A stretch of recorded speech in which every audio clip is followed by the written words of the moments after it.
Artigo 31. O valor mensal do auxílio-acidente integra o salário de contribuição para fins de cálculo do salário de benefício de qualquer aposentadoria, observado no que couber o disposto no artigo 29 e no artigo 86, parágrafo 5º. Artigo 32. O salário de benefício do segurado que contribuir em razão de atividades concomitantes será calculado com base na soma dos salários de contribuição das atividades exercidas na data do requerimento ou do óbito, ou no período básico de cálculo, observado o disposto no artigo 29 desta lei. Parágrafo 1º. O disposto neste artigo não se aplica ao segurado que, em obediência ao limite máximo do salário de contribuição, contribuiu apenas por uma das atividades concomitantes. Parágrafo 2º. Não se aplica o disposto neste artigo ao segurado que tenha sofrido redução do salário de contribuição das atividades concomitantes em respeito ao limite máximo desse salário. Subseção 2. Da renda mensal do benefício. Artigo 33.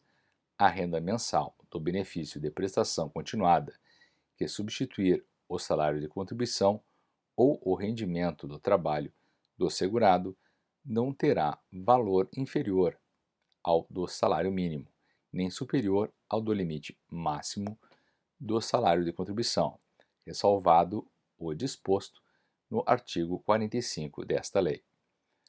Artigo 34. No cálculo do valor da renda mensal do benefício, inclusive o decorrente de acidente de trabalho, serão computados: inciso 1. Para o segurado empregado, inclusive o doméstico e o trabalhador avulso, os salários de contribuição referentes aos meses de contribuições devidas, ainda que não recolhidas pela empresa ou pelo empregador doméstico, sem prejuízo da respectiva cobrança e da aplicação das penalidades cabíveis, observado o disposto no parágrafo 5º do artigo 29-A. Inciso 2º. Para o segurado empregado, inclusive o doméstico, o trabalhador avulso e o segurado especial, o valor mensal do auxílio-acidente considerado como salário de contribuição para fins de concessão de qualquer aposentadoria nos termos do artigo 31. Parágrafo inciso 3º. Para os demais segurados, os salários de contribuição referentes aos meses de contribuições efetivamente recolhidas. Artigo 35. Ao segurado empregado, inclusive o doméstico, e ao trabalhador avulso que tenham cumprido todas as condições para a concessão do benefício pleiteado, mas não possam comprovar o valor de seus salários de contribuição no período básico de cálculo, será concedido o benefício de valor mínimo, devendo esta renda ser recalculada quando da apresentação de prova dos salários de contribuição. Artigo 36.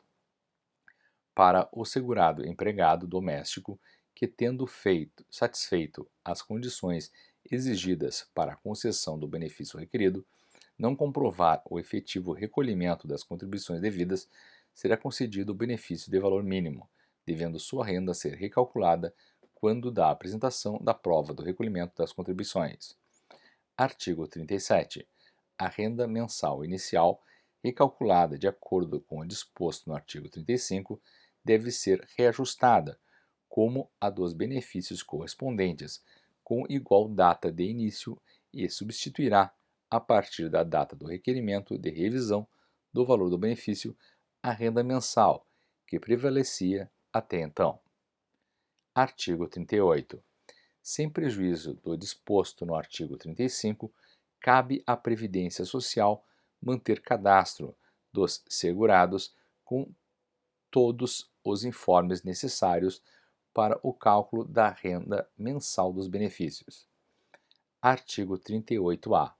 O Ministério da Economia manterá sistema de cadastro dos segurados especiais no Cadastro Nacional de Informações Sociais, observado o disposto nos parágrafos 4 e 5 do artigo 17 desta lei, e poderá firmar acordo de cooperação com o Ministério da Agricultura, Pecuária e Abastecimento, e com outros órgãos da administração pública federal, estadual, distrital e municipal, para a manutenção e a gestão do sistema de cadastro. Parágrafo 1º. O sistema de que trata o caput deste artigo preverá a manutenção e a atualização anual do cadastro e conterá as informações necessárias à caracterização da condição de segurado especial, nos termos do disposto neste regulamento. Parágrafo 2º. Da aplicação do disposto neste artigo não poderá resultar nenhum ônus para os segurados, sem prejuízo do disposto no parágrafo 4º deste artigo. Parágrafo 3º.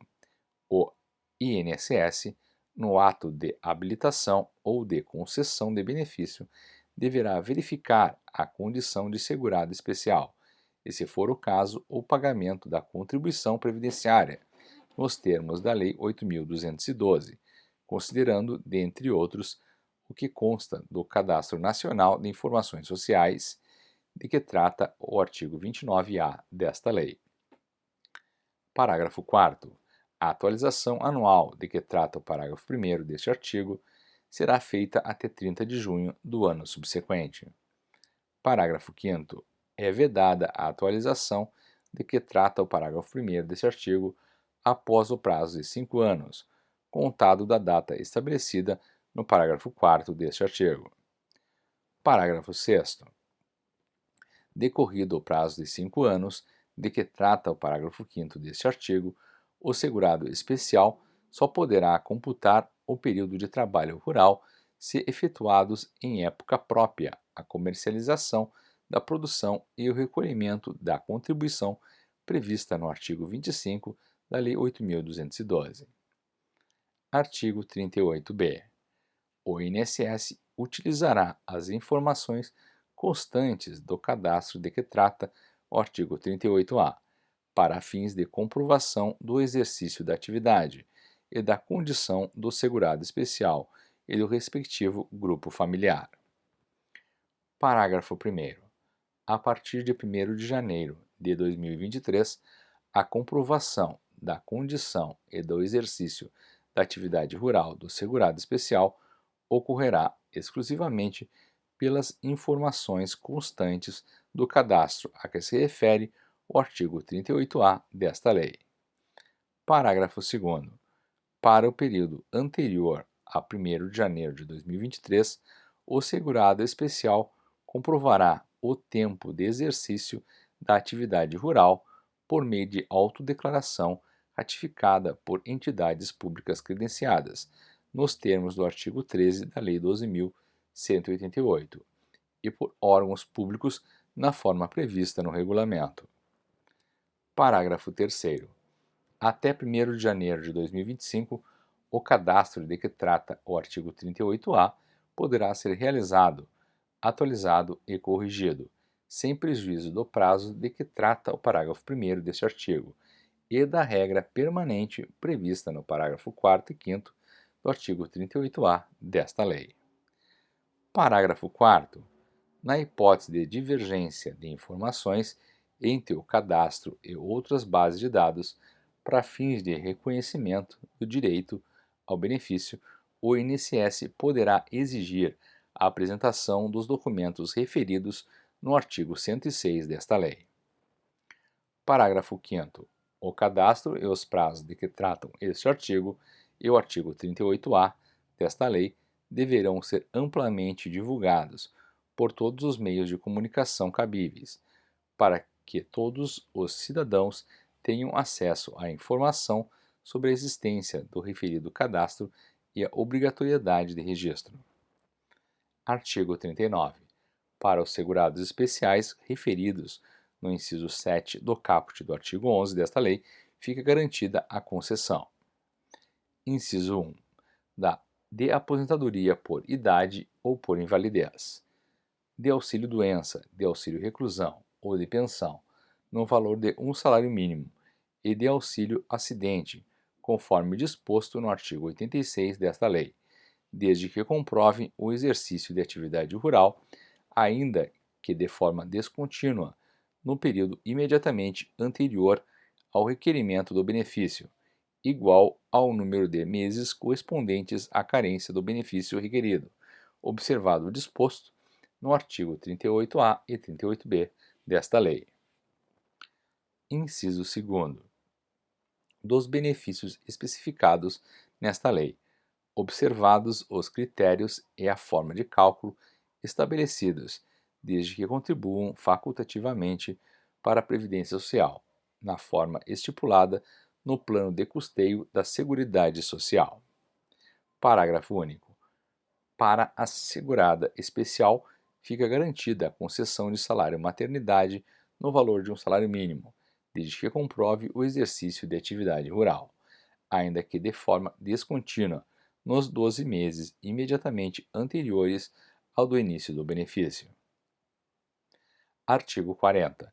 É devido abono anual ao segurado ou e ao dependente da Previdência Social que durante o ano recebeu o auxílio-doença, auxílio-acidente ou aposentadoria, pensão por morte ou auxílio-reclusão. Parágrafo único.